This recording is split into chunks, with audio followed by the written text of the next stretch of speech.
Rernat Imade Agus Gelgel Wirasuta MSI Apoteker. 8. Ahli Profesor Dr. Edward Umar Syarif Harij SHM Hum. 9. Ahli Profesor Budi Sampurno SHDFM SPFK. 10. Ahli Profesor Dr. TB Roni Rahman Niti Baskara. 11. Ahli Profesor Dr. Salito Wirawan Sarwono. Menimbang,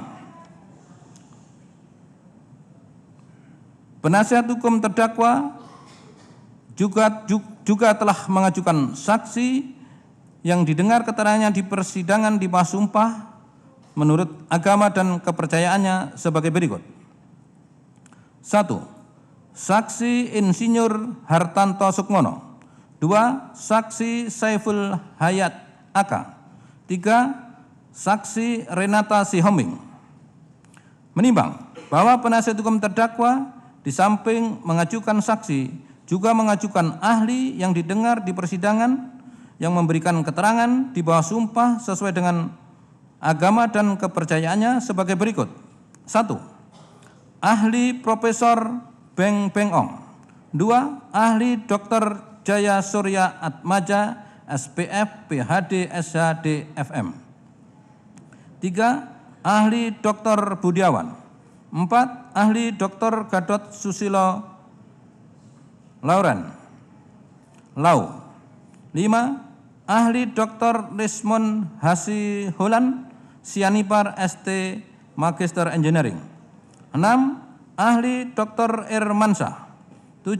Ahli Dr. Anda Dewi Taviana Walida PSI. 8. Ahli Dr. Eva Akhyani Yulfa SHMH. 9. Ahli Dr. Agus Mauludi. 10. Ahli Dr. Michael Roberton PhD Medis. 11. Ahli Profesor Masruhin Rubai SHMS. 12. Ahli Richard Byron Colin. 13. Ahli Dr. Muzakir SHMH. Menimbang bahwa penuntut umum dalam persidangan juga telah mengajukan surat bukti dan juga barang bukti, sebagaimana bahwa surat bukti dan barang bukti tersebut telah disita secara sah menurut hukum. Menimbang bahwa barang bukti dan surat bukti tersebut dalam persidangan juga telah diperlihatkan dalam persidangan, yang untuk itu tidak kami bacakan secara lengkap, namun sudah termuat dalam putusan ini.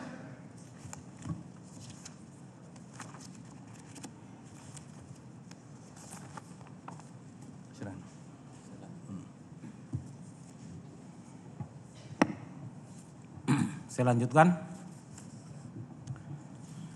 Menimbang bahwa untuk mempersingkat uraian putusan ini, maka selanjutnya ditunjuk hal-hal sebagaimana termuat dalam berita acara persidangan dan harus dianggap termuat dan menjadi satu kesatuan yang tidak terpisahkan dalam putusan ini. Menimbang bahwa berdasarkan keseluruhan fakta yang terungkap di persidangan, maka sebelum majelis hakim mengkonstatir, kami ulangi, mengkonstatir adanya fakta-fakta hukum yang dapat mengungkap kebenaran kasus pembunuhan terhadap korban Mirna, terlebih dahulu menilai dan mempertimbangkan apakah alat-alat bukti seperti keterangan saksi, keterangan ahli, surat-surat, petunjuk dan keterangan terdakwa sebagaimana diatur dalam pasal 184 ayat 1 KUHP memiliki nilai pembuktian yang sah dan dapat diterima secara hukum, sehingga fakta-fakta tersebut berkualitas secara hukum untuk mengungkap dengan jelas dan tidak terbantahkan peristiwa pembunuhan berencana sebagaimana dalam dakwaan jaksa penuntut umum pasal 340 KUH pidana atau tidak. A. Keterangan saksi. Menimbang bahwa dalam proses pemeriksaan perkara pidana yang lebih dominan diungkapkan adalah untuk mencari kebenaran material atau fakta sesungguhnya secara empiris, bukan kebenaran formil. Kebenaran formil hanyalah sebagai data pelengkap untuk menemukan kebenaran material saja. Jika fakta formal tidak terpenuhi atau ditemukan ketidaksempurnaan syarat formal dalam suatu alat bukti, tidak menjadikan kasus pidana yang sedang diproses dalam persidangan pidana menjadikan cacat hukum.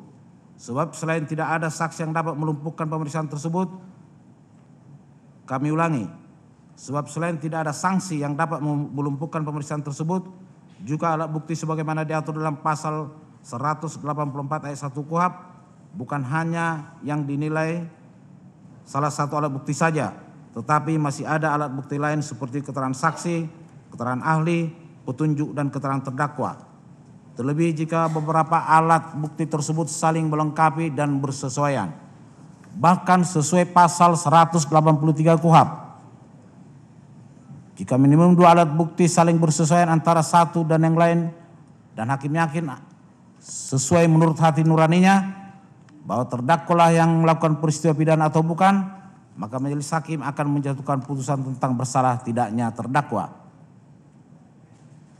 Menimbang bahwa keterangan saksi di sini adalah keterangan saksi fakta yang secara empirik disampaikan dalam persidangan yang telah disumpah sesuai menurut agama yang dia anut, yakni apa yang didengar, dilihat, dan dialami sendiri dalam peristiwa ini. Dan keterangan tersebut saling bersesuaian serta berhubungan antara keterangan yang satu dan yang lain. Maka menurut majelis hakim, keterangan para saksi fakta yang telah disampaikan di depan persidangan sepanjang ada relevansinya dengan pokok perkara ini dapat dipergunakan sebagai alat bukti yang sah menurut hukum untuk mengungkap kebenaran perkara ini. Menimbang bahwa sesuai dengan ketentuan pasal 185 ayat 4 KUHP menentukan keterangan beberapa saksi yang berdiri sendiri tentang suatu kejadian atau keadaan dapat digunakan sebagai suatu alat bukti yang sah apabila keterangan saksi itu ada hubungannya satu dengan yang lain sedemikian rupa sehingga dapat membenarkan adanya suatu kejadian atau keadaan tertentu. Menimbang bahwa khusus terhadap keterangan saksi fakta bernama Christy Lois Carter yang berasal dari Australia yang tidak bisa hadir di persidangan Pengadilan Negeri Jakarta Pusat telah dipermasalahkan oleh tim penasihat hukum terdakwa karena tidak ada berita sumpah penerjemah dan belum dipanggil jaksa penuntut umum secara sah menurut hukum. Padahal sesungguhnya penuntut umum telah berusaha melakukan pemanggilan secara resmi kepada saksi Christy Lois Carter sebanyak 3 kali. Bukti terlampir dalam putusan ini. Namun penasihat hukum tetap saja tidak menerima alasan tersebut menurut majelis hakim.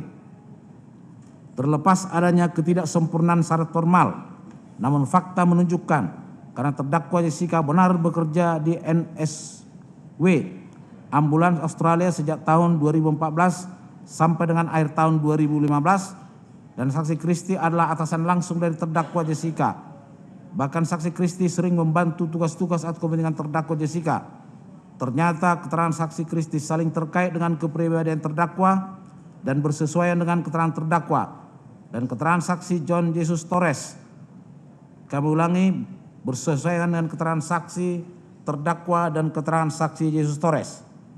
Dan ternyata di saat menggali fakta dari saksi Christy tersebut, penyidik Polda Metro Jaya atas nama pemerintah Indonesia melalui kantor Australian Federal Police atau AFP yang beralamat di Goulburn Street, Australia telah memberikan keterangan di bawah sumpah di hadapan penyidik Polda Metro Jaya pada tanggal 29 Februari 2016